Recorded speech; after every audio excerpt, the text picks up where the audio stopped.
You're listening to The Russell Scott Show. Gerald Celente, welcome to the program. Thank you for having me, Russell. For the audience, Gerald Celente is the publisher of the Trends Journal. He has been featured on such programs as The Oprah Winfrey Show, The Today Show, Good Morning America, CBS Morning News, The Glenn Beck Show, and on and on and on. Did little Jerry predict who you'd become, or is this less instinctual and more a result of education? Oh, it's a result of education. God, you know how these people run for office and they always had these great little lives behind them. That wasn't me. You grow up, at least you hope to. A lot of people don't. And when you look at the leaders that are running the country and a lot of them around the world, they haven't grown up. These are the same people, Russell, that you couldn't stand in high school and college. These are the same people that wanted to be class president and head of the student council. Mm-hmm. You know them. The suck-ups, the brown-nosers, the hall monitor, the guy that would rat you out, for doing something. Matter of fact, I went to my high school reunion, my 32nd year high school reunion back in 2002, I think it was, around that time. Anyway, as soon as I walked in there, they had it in the Rye Hilton in Rye, New York. I went to school I went to grammar school in the Bronx, and then high school in Yonkers and some grammar school in Yonkers. And there's no place in Yonkers to have it, so they had it there. Anyway, I go in, and the first night was informal, and you meet people down in the bar. And, you don't see these people for 32 years. Everybody looks a lot different. As soon as I walked in, a couple of people recognized me, and one guy who I didn't recognize said, "Oh, look who's here, Gerald Celente." And the first thing he said to a whole group of people sitting around a table was, "Hey, remember the time you threw the desk out of the second-story window?" And then the next guy was Harry Turbush. And I said, "Gee, Harry," I said, "he used to live down the block from me." I said, "I don't remember you in high school." He said, "Yeah," he said, "I used to stay away from you." He said, "because you used to beat me up all the time." So, no, you grow up. But the people that are running the country are still in high school. They never bucked the system. They became part of it. Gerald, you're not a clairvoyant. You've just admitted that. This is a result of education. So what the heck is this? What is trends forecasting, anyhow? Well, what it is, it's dedication to what I do. Is everybody has a unique gift, and it's taking that gift and practicing it. And I practice every day. I have a good friend of mine, Sonny Rollins, the famous saxophone player. He's 80-something years old now. He practices every day. And I study the current events forming future trends. But as I look at them, I'm agenda-free. It's not about my wishes, my hopes, or my wants. I look at things for the way they are and not the way I want them to be. And everyone could really see the face of the future. But for ideological reasons, for whatever way they've grown up and still haven't grown up, they look at things as the way they want them to be or to fit into their belief system. No clearer example to me. And my motto, by the way, is think for yourself. I don't tell anybody what to think, and I'm nobody's leader.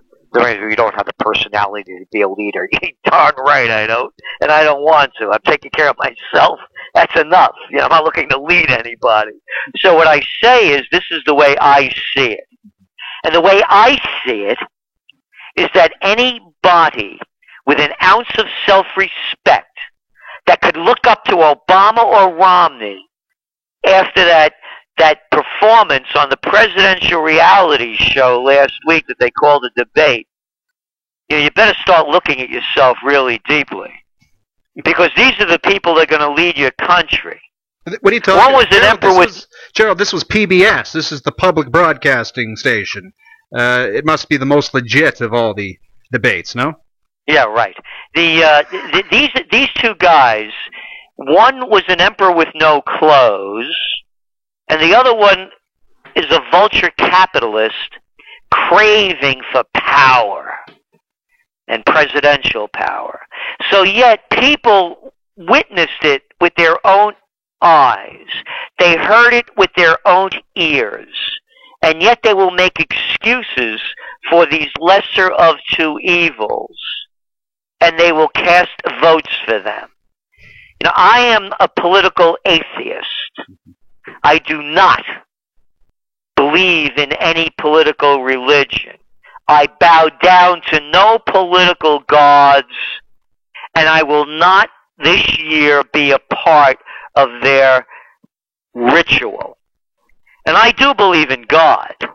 And the God that I believe in would probably call it a sin if I voted for an evil, be it a lesser or a greater. So why aren't things changing? It's, to me, again, as I see it, it's because of the people. We had picked Obama, and we've adjusted our forecast. We made that forecast a year ago, and we did it on really the basis of just really one thing, and that was his talent that was far superior than Obama's to be a song and dance man on the presidential reality show. You know, Obama would hit that teleprompter, man, and he'd rock out. Mm-hmm. So we thought that he had better chops than what he showed the other night when he bombed in Denver. So it really comes down to performance, because that's all this is. One's an empty suit, the other one's a stuffed shirt. And who could perform the best? As I said, it's the presidential reality show. And in saying that it's the presidential reality show, you know, it's a made-for-TV spectacle, as thwarty and as meaningless as all the other garbage on TV. It's a bad joke. And the joke is on America and the American people. So who's going to win? Whoever performs the best on the presidential reality show in the next two debates. We had our money on Obama, but Obama lost his step. Then who runs the country? The Gambinos or the Bananos, the Lanskys or the Dutch Schultz gang, the Goldman Sachs gang or the Citigroup criminals. What difference does it make? That's what you get with the Democrats and Republicans. So the president is simply the chief lobbyist for the corporations. You got it. Who are the global economic elite? I know this is a big part of your research, sir. Well, they're very obvious. There's nothing hidden. I just mentioned part of their names. Mm-hmm. For example, you tell me who is the head of the European Central Bank? Mario Draghi. Where's Mario come from? Well, he couldn't be the former vice chairman of the Goldman Sachs gang, could he? In Europe? Oh, no. Yes, that's right.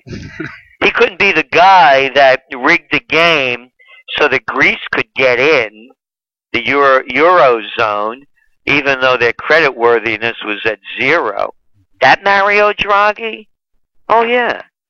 Who's running America? Article 1, Section 8, Clause 5 of the Constitution. Only Congress has the right to coin and regulate the supply of money. Wrong. Bing. No Constitution. Let's call it the Federal Reserve. Federal Reserve? It must be federal. Yes, federal is Federal Express. How about a private banking company? There are new world orders in front of us. The new world order is the banking order. Let's get this straight. They're running the world, and they're running it into the ground. You know, anybody that's, been around and it hasn't been, born with a silver spoon in their mouth and hung around the streets a little bit, or has touched a bit of life, you know what a junkie looks like. And whether they're hooked on coke or meth, or alcohol, whatever the fix is, they have no bounds or boundaries. These bankers are money junkies. That's all they are. They're psychotic money junkies. They can't get enough. They're never satisfied. They want more. They want more. You got a guy like Mittens Romney over there. Look, he wants more. He wants more power.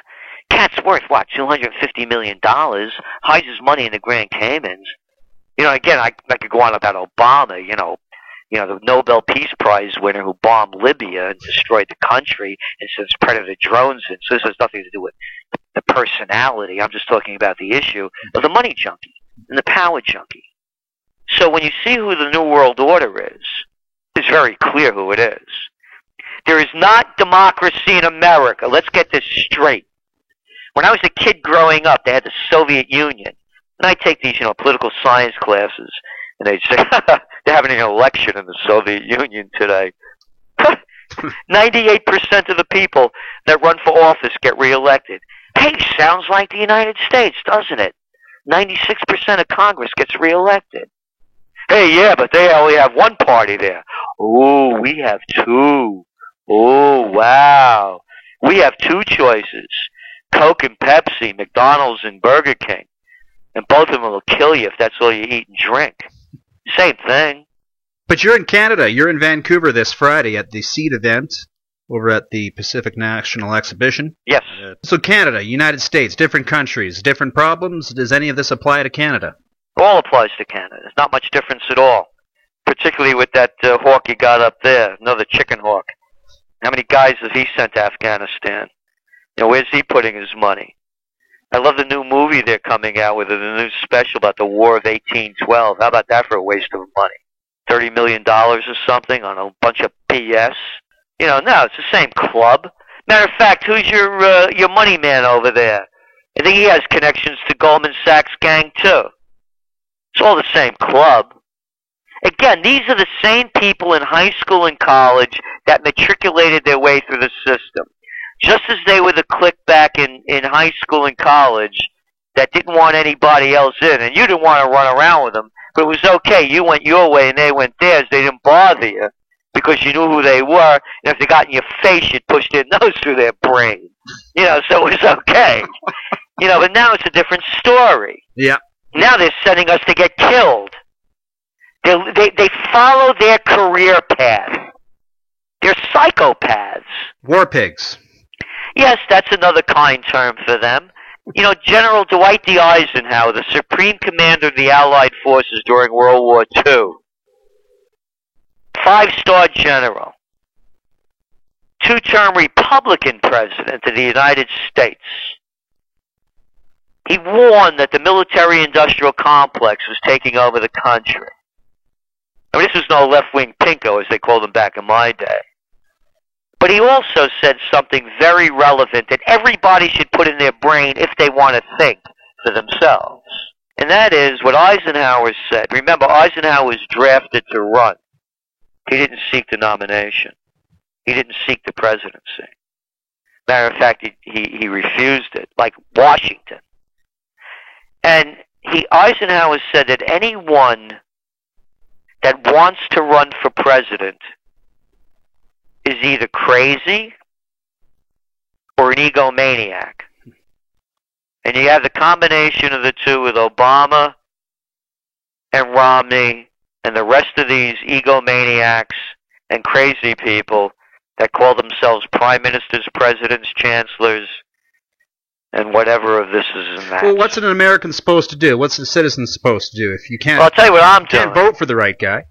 No, I'm not going to vote for a lesser of two evils. Yeah. I don't do that. I don't do business with them. I don't go out with them. I don't associate with them. Why would I vote for one to run my country and affect my life? So what I'm doing, and my motto is for 2012, stay home, don't vote. If 40% or less of the people turn out to the polls, we could call this an invalid election. The numbers don't lie. The politicians do. We are tired of being ruled by the Democratic and Republican mafia. We need a new system. It is baloney. It is corruption. It is disgusting. They fail at everything they do. And all they do is pump each other up. Anybody that watched the conventions, the Republican and Democratic conventions in the United States, could see what it's all about. It was half NFL Super Bowl halftime show and half megachurch revival meeting. How can anybody believe this stuff? And you know what really knocked me out? I got to tell you, man, was when the women came out, Ann Romney and Michelle Obama, and they talked about how wonderful their husbands are. These are the perfect guys. I mean, they're perfect. The kids, they're perfect fathers. They're the perfect. But it's perfect at every level. They'd even go over the river and through the woods to Grandma's house on Thanksgiving or Christmas. These were the guys that, every woman would just die to be with. I've been around a long time. I never heard a woman talk about a husband like this after all those years of marriage. But then again, their husbands aren't generally running for president.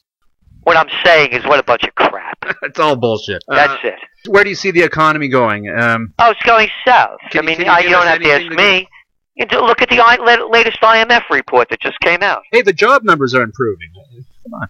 Well, the job numbers, again, first of all, look at the IMF report that just came out, how they've downgraded their forecast and are looking for rough roads ahead. And the job numbers, let's talk about them. 114,000 jobs were created. For the United States, just to stay even with population growth, they have to create 150,000 jobs a month. That's just to stay even. That doesn't make up for the 25 million jobs that have already been lost. So now they didn't even stay even. And then you look at the jobs. Where were the jobs? Who got jobs? Hey, bartenders got jobs. Waitresses got jobs. People that ride in emergency ambulances, they got jobs, and so too did healthcare workers who get paid very low, even though they perform wonderful duties. Like, nurses, not nurses in hospitals, but, people taking care of the elderly and that kind of thing. Oh, who else got jobs? Oh, people in the retail sector. Oh, they got jobs? Oh, great. They pay a lot. I love Romney, by the way. He brags about, I created Staples. Staples, that big stationery store. Oh, that one that put about 50,000 people out of business that used to have private stationery stores because a pig like you, Romney, wants all the dough, and that's why you got $250 million bucks? Not because of your brains, because you know how to do dirty deals. Capisce? Oh, and what else did you do, Romney? Oh, you created jobs in those Staples stores, right? Oh, yeah, great jobs. Yeah. Work a full week. No, not quite. We'll give you temporary pay, so you don't get any benefits. And by the end of the week, after taxes and everything else, you could go home and you could have maybe after expenses, what you have, maybe $62.50 a week to feed yourself. It's a takeover. The merger of state and corporate powers is called fascism, and that's what you have. So why doesn't everybody stop with the baloney and the fanfare and call a spade a spade? It's a takeover. Looking at some solution-based angles here, how do we protect ourselves against this? Do we invest in gold and silver? They seem to have stagnated. I do not give financial advice. I'm not a financial advisor. I will only speak for myself. As I say, think for yourself, I only speak for myself. If you go to my Trends Journal, trendsjournal.com, look at our forecast page, go back, look at our forecast in gold. In 2001, when gold was $275 an ounce, $275 an ounce, I said that was the beginning of the gold bull run. I believe gold is poised now for its second gold bull run. And I do Trends in the News features every day, Monday through Friday.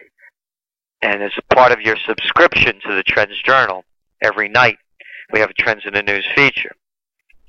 When gold was at $685, I announced to our subscribers that I was back in the market. And now as it's around, $17.75. So I believe it's going to continue to go up as well as silver because there is a global recession/depression going on.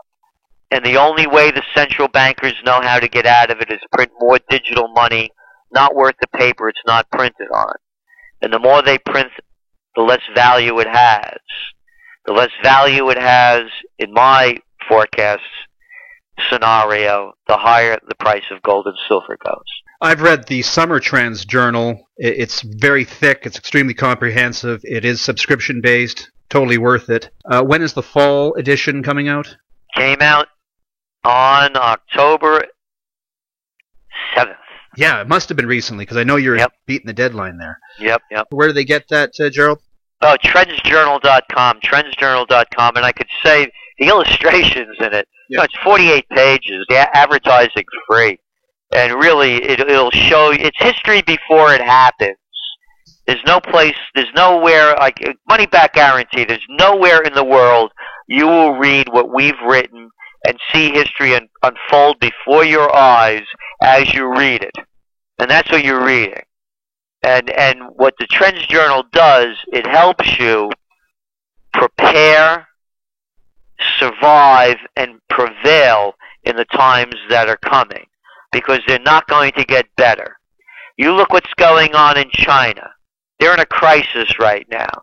They're dumping stimulus into their economy, trying to boost it, as they're in a housing bubble has just burst. In Vietnam, there have been runs on the banks. In Spain, millions of people are taking to the streets almost on a weekly basis. Portugal as well, protests throughout. Greece, they never stop. Syria, Libyan civil war. Bahrain, Yemen, civil wars. Jordan, 10,000 people took to the streets just last week. On and on and on. You think there's been any solution in Egypt or Tunisia? The world is on the doorstep of the first great war of the 21st century. And now we have the Prime Minister of Israel, Benjamin Netanyahu, threatening to attack Iran's nuclear facility, of which Iran says they are not making nuclear weapons. Israel, the U.S., and some NATO countries say they are. And they've already declared war against Iran. It's an economic war. The Iranian rial has fallen some 60% in just a week. So the war has begun. If they drop bombs, it's the beginning of World War III. So gold, guns, and a getaway plan really won't make a lot of difference, because it will be hellish. You know how they say that generals fight the last war? They're always fighting the last war. This one won't be fought with tanks and planes and ships. It'll be fought with weapons of mass destruction, suitcase-sized. Then World War IV will be fought with bows and arrows. That's what Einstein said. I believe I said Friday, October 12th, but in fact it's this Saturday, October 13th, that you're doing the lecture at the SEED event, right? Yes, I believe so, yeah. What can the audience look forward to in your speech, and what can they expect from the SEED Forum this Saturday? Excuse me, the SEED event. SEED is one of my favorite groups that I speak to because of their message. And I do a lot of business work, obviously. And what I love about SEED is that they really bring it all together, because it's not about business, it's not about strategies, it's about the individual. And until people change, nothing will change. And SEED really brings that all together. They plant the seeds in many different directions and touch many different sensitivities: emotional, spiritual, intellectual, philosophical. And that, to me, is why I like it the best. And of all the gigs that I do, it's holistic in the truest sense. And that's the problem, that people aren't looking at the world in a holistic way. Gerald Celente, thank you so much for being on the program. He is the world's #1 trend forecaster and the publisher of the Trends Journal. Thank you.